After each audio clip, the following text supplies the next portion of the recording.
Hoy quiero mencionar una de las partes más importantes a la hora de hacer una ilustración, un cómic o cualquier proceso creativo y de las que menos se hablan y de las que menos vídeos hay, y me parece una de las más importantes. Yo diría que la que más, y es una parte que viene mucho antes incluso de la ilustración acabada, mucho antes del fondo, mucho más importante que el color, mucho más importante que las tintas o las sombras, mucho más importante que el propio boceto y que empieza mucho antes de siquiera coger el papel en blanco. La planificación y el estudio de la propia ilustración. Me explico. Mirar esta última ilustración de Iron Man en la que he estado trabajando. Yo he seguido los pasos de una ilustración que se ven en 1000 vídeos. El color, las tintas y el boceto. Pero antes hay un paso previo del que no se habla tanto y que es más importante incluso que los anteriores, que es la planificación del boceto. Pero aquí os pongo un ejemplo de alguien más profesional, del cómic de Superior Iron Man, que es uno de mis favoritos. Antes siquiera de empezar a trabajar en el propio cómic hay que estudiar 1000 cosas, desde el diseño de la armadura de Tony, de cómo le quedaría la propia armadura en la cara, las diferentes perspectivas de la armadura, la torre de Iron Man donde trabaja, incluso el propio logo que tendrá su aplicación, el boceto de este personaje para ver cómo se vería luego en las viñetas y incluso la forma que tendrá la página con sus viñetas. Visto esto, vamos a explicar un poco el proceso previo que he seguido yo para la ilustración de Armor. Por cierto, ¿os mola el efecto brilli que le he metido a este personaje? He cogido esta enciclopedia de Marvel, donde aparecen todos los personajes por orden alfabético, y he decidido hacer un dibujo al mes siguiendo cada letra. Para ello voy a empezar por la A, y me he puesto una pequeña norma. No voy a elegir al típico personaje que todo el mundo conoce. No voy a ir a lo obvio. Y para la letra A he elegido a Armor, una mutante del universo de los X-Men. Y una vez tenemos el personaje, nos ponemos manos a la obra. Y lo primero que hay que hacer siempre es buscar información. ¿Quién es? ¿Cuál es su historia? ¿Qué le ha pasado? ¿Qué tipo de personalidad tiene? Porque no es lo mismo dibujar un personaje solo por un diseño que entender lo que lleva detrás. Y esta es su historia. Y lo más importante que he sacado es que se llama Isako Ichiki, que es una mutante japonesa que estudia en la escuela del profesor Xavier. Su poder es un exoesqueleto psíquico que aumenta su fuerza y su defensa, puede recubrirse desde el cuerpo entero a partes del mismo y darles la forma que ella quiera con la imaginación, y que, por así decirlo, se la puede considerar un poco la protegida de Logan. Cuando ya tenemos la información, pasamos al siguiente paso. ¿Con qué vamos a rellenar la ilustración? Es decir, ¿va a estar sola? ¿Va a estar acompañada? ¿Se va a estar enfrentando a alguien? En este caso, como Armor es parte de los X-Men, he querido que aparezca luchando contra un centinela. Me apetecía una escena de batalla algo potente. Y ahora vendría lo más difícil de todo.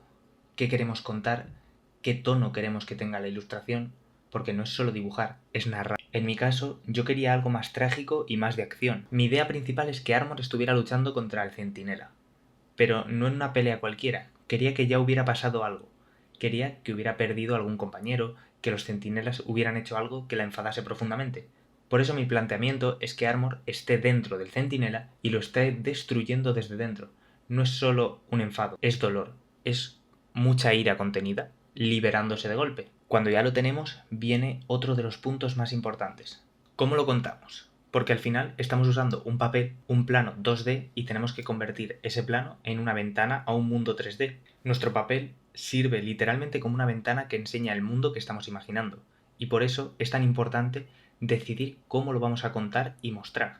Por eso entra algo clave, los planos. Hay que estudiar un poco de cine para entender que cada plano transmite algo diferente. Como yo quería algo trágico y épico, he utilizado un plano picado. Pero no solo estoy contando la historia con el plano, también estoy usando composición.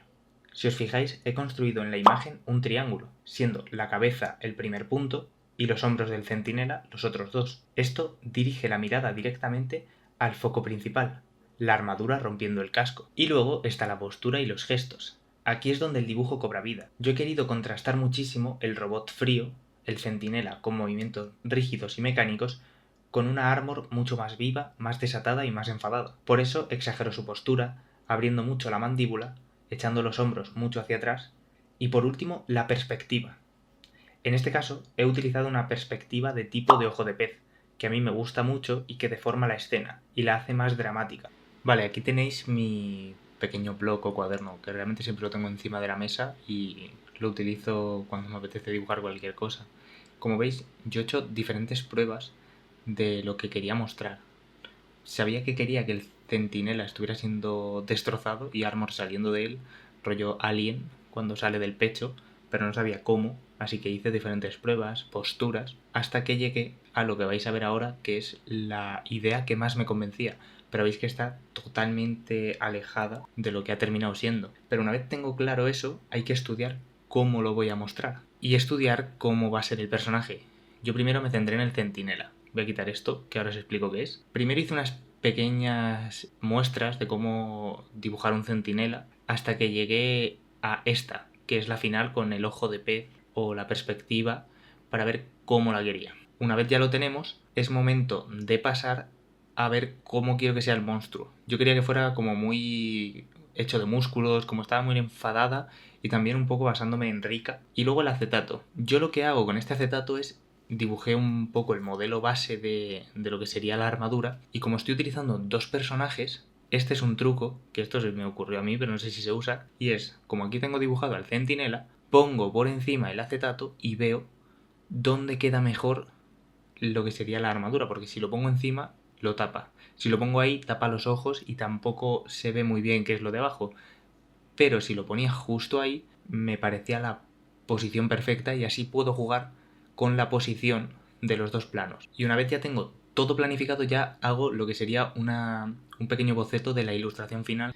Y una vez ya tenemos todo esto preparado, ahora sí es cuando ya podemos empezar a trabajar en el folio y vendrían los pasos siguientes.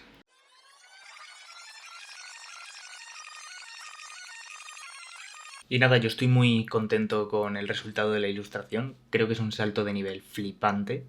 Me encanta la pose y me encanta cómo ha quedado. Decidme qué os parece. Si ya conocíais este personaje y vuestro X-Men favorito, si queréis. Cualquier cosa que queráis que hablemos o queráis que podamos tocar o comentar, dejarlo por los comentarios. Y nada más, iré subiendo alguna cosilla más, que tengo algunas ideas chulas y estoy trabajando en algunas cosillas que creo que van a molar. Y nada, nos vemos en el próximo. Chao.